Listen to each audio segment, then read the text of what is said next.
Have you ever noticed that when you stop trying to figure something out, the answer comes to you? There's a reason for this. When you try to force an answer, this is controlling versus receiving, you override what you're actually feeling. And when you override the emotion, the feeling, then your thinking gets noisy, it gets distracting, and then it's hard to make decisions from that mental state. When you stay with the feeling, even for a moment, just a few seconds, what happens is your thinking organizes and then you're able to access clarity. When you override the feeling, then you lose clarity. But when you stay with the feeling, you access clarity. Clear thinking under pressure doesn't come from thinking harder, it comes from not overriding yourself. And when your thinking gets noisy, you lose access to that clear thinking. Just like the saying, you can't see the forest for the trees. You're so close to the problem that you lose perspective. It's like being stuck in the noise, stuck in the trees, that you can't step back enough to see the forest or the bigger picture or the path, the solution. I'll give you a couple of examples. I was working with a coaching client. We were talking through a workplace problem. We all have challenges in the workplace that can feel, we can feel pressure, we can feel stress. And initially, my client was trying to force a decision, feeling some confusion around the workplace challenge. And the first solution that my client came to was not the aligned solution. And they came to the conclusion, the second solution on their own through just sitting with the feeling. So we paused. I challenged my client a bit to sit with how they were actually feeling about this challenge. And then in sitting with the feeling for just a few moments, literally minutes later, the second solution, which felt more aligned, was it surfaced. And that's what happens. The solution becomes clear when we're able to access our clear thinking. And an example from a personal example that I'll share, a personal goal project that I'm working on. With a team on this project, and I noticed that I was feeling frustrated with the communication. The collaboration was feeling distracting. It was feeling increasingly noisy and more distracting than it was useful. And I didn't override that feeling of frustration. Instead, I sat with it. And this way, instead of reacting in the moment, which I felt inclined to, of course, I'm human, I slowed down and I focused on the frustration. And then from there, I was able to come to a moment of calm and then access the solution that made sense for the next steps. And from there, I was able to guide the process moving forward to one that now feels more optimal, less distracting, less noisy. And so what's actually happening when pressure hits, your brain shifts to a threat response, that fight or flight response, and the emotional center activates. And then what happens is clear thinking, the thinking center where we access clear thinking, goes offline. And there's a scientific term for this. It's called the amygdala hijack concept. And we've all felt this before, even if we haven't called it the amygdala hijack concept. But this is whenever you feel rushed, you feel reactive, you feel a bit scattered. This is what's going on. And it's not a matter of being capable. It's a matter of shifting our mental state. And the amygdala hijack concept, this was a coin termed by psychologist Daniel Goldman. He does a lot of work on emotional intelligence. And it's an intense emotional overreaction. And when we are reacting this way, we're bypassing rational thought. And this is when that fight or flight response comes in. And that's what we're reacting to. So it can feel, the fight or flight reaction can happen in a seemingly small situation. It's not always those bigger life-threatening kind of situations. We can feel triggered all day long with when it comes to stressful conversations or challenges in the workplace or in personal life. Poor emotional regulation leads to more impulsive, lower quality decisions. And the research shows, and also that effective regulation leads to better decision making and risk assessment. And so the work is to regulate our emotions, and then we can restore our ability and think more clearly. Where we get stuck is trying to force our way through pressure.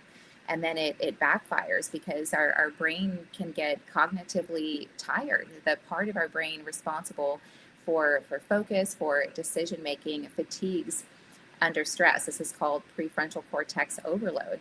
And so what happens is the more you push, the less clear you get. And I've been able to shift some things in my work life that have made a huge difference for the better. For example, a common challenge that I've had for many years is I try to push through and work more even when I'm feeling cognitively tired. And so then I'm just thinking harder and it's not really working. Instead, I'm just getting more distraction, less focus, more mental clutter. And so, for example, if I set a goal at the end of my day after dinner that I'm going to work on this project, for example, for 1 hour or 2 hours, but then if I go to sit down and work on it and then I'm not listening to my brain that's letting me know I'm done, I'm really tired. Well, I used to try to push through. And so then I'm thinking harder and I'm producing less. It's not working.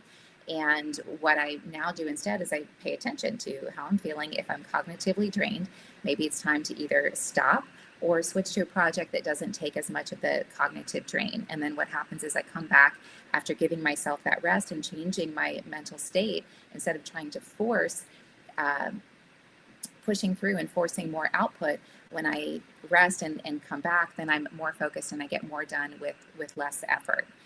So that's just another example of how trying to push through, trying to force a solution or work or trying to access that clear thinking when you're tired cognitively or under pressure, it doesn't really work. So clarity doesn't come from more effort. It comes from accessing the right mental state. And so how do you do that? You pause. It's simpler than it sounds like it might be. It is very simple, and then it's just a matter of practicing. So don't expect don't put pressure on yourself to be perfect right away. I'm still actively working on these concepts that I talk about myself. I come up and that I coach on. I apply them myself daily. Sometimes I'm pleased with how I showed up, and other times I'm not. And then I just go back and I play it back and I do my after action review. All right, what can you do better and differently next time? So the first step, very simple, when you feel that stress, when you feel that pressure, when you feel that resistance, is to pause. That's information. When you feel a resistance, it's telling you to pause. So how can you pause in these uncomfortable, sometimes pressure conversations in challenging situations in the workplace? You can take a deep breath. You can just take a moment. You can take a beat and just fully listen to what the other person said. You can acknowledge it. You can even repeat it back. That's enough of a moment. And that's all you need is just a moment of pause so that you don't react in that moment. And instead of forcing your answer, a solution, your reaction, you just pause. And then stay with the feeling. Remember, your emotions are data, pointing you toward the actual problem, pointing you toward something needs your attention. So first you pause and then you stay with the feeling. So don't try to solve it just yet. First, let the signal come through.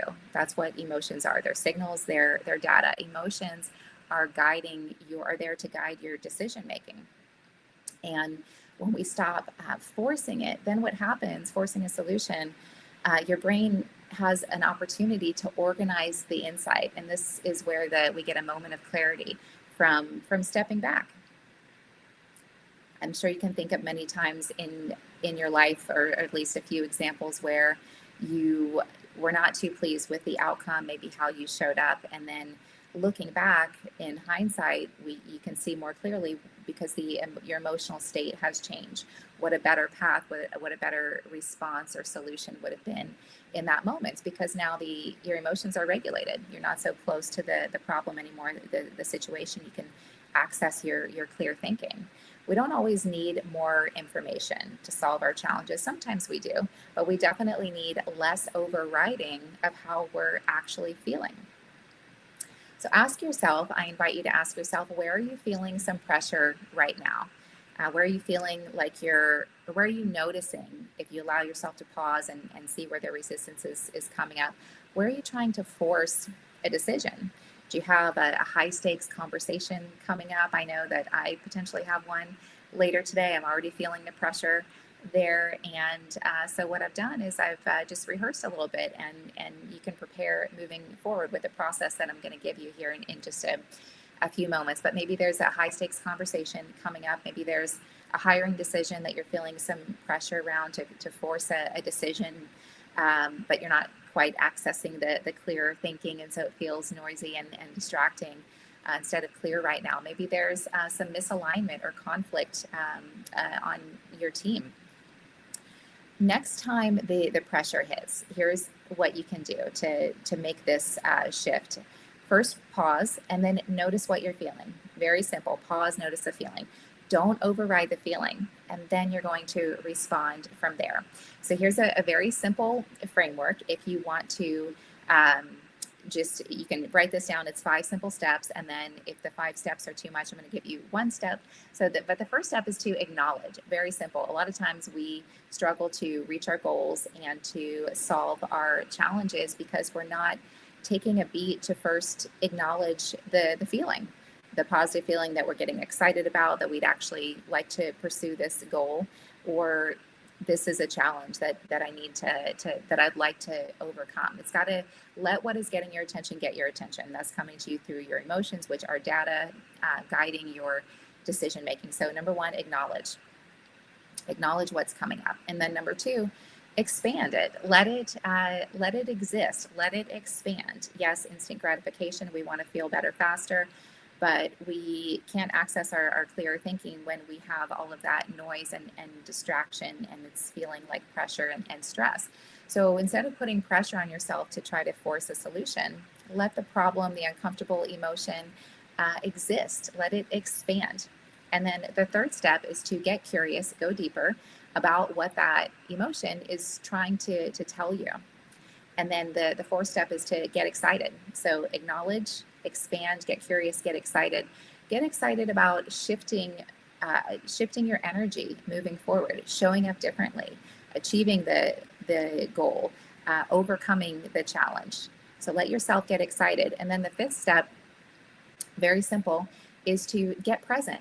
And what I mean by that is take that first step. What's coming up right now? Maybe after you've changed your mental state by acknowledging the feeling, acknowledging what's coming up and letting it exist and expand, getting curious about what that data point is trying to tell you, getting excited about shifting your energy moving forward, shifting your presence and how you're showing up, then get back present. So maybe an idea, your first step, your solution came to you after you changed your mental state in just a moment. It often does. Maybe it takes a little bit longer, but it will come to you, the solution, the next step. So if it doesn't come to you in that moment, just get back present with the task at hand, whatever you are focusing on. You already did the hard work of changing your mental state, and so you'll be able to access clearer thinking, and you will. So acknowledge what is coming up, let it exist and expand, get curious, get excited, get present. And this is how you stop forcing solutions and you start accessing them. I started doing this process by accident decades ago, and it changed my life. It got my career on track. That was the first time that I remember actively applying this concept before I wrote it down and articulated it this way. But that's what I was doing. I was in a moment in my life where I was feeling, and in my career, where I was feeling stuck. I was feeling very scattered, and I kept trying to force a solution, and it wasn't working. And I finally stopped and tried something different. And this is what I tried. And if those 5 steps are a bit too much to remember right now, just keep this one thing, and this will help you. Sit with the feeling a little longer. That's where clarity comes from. I hope that was helpful. Clear thinking is the first step, and clear expression is what people respond to.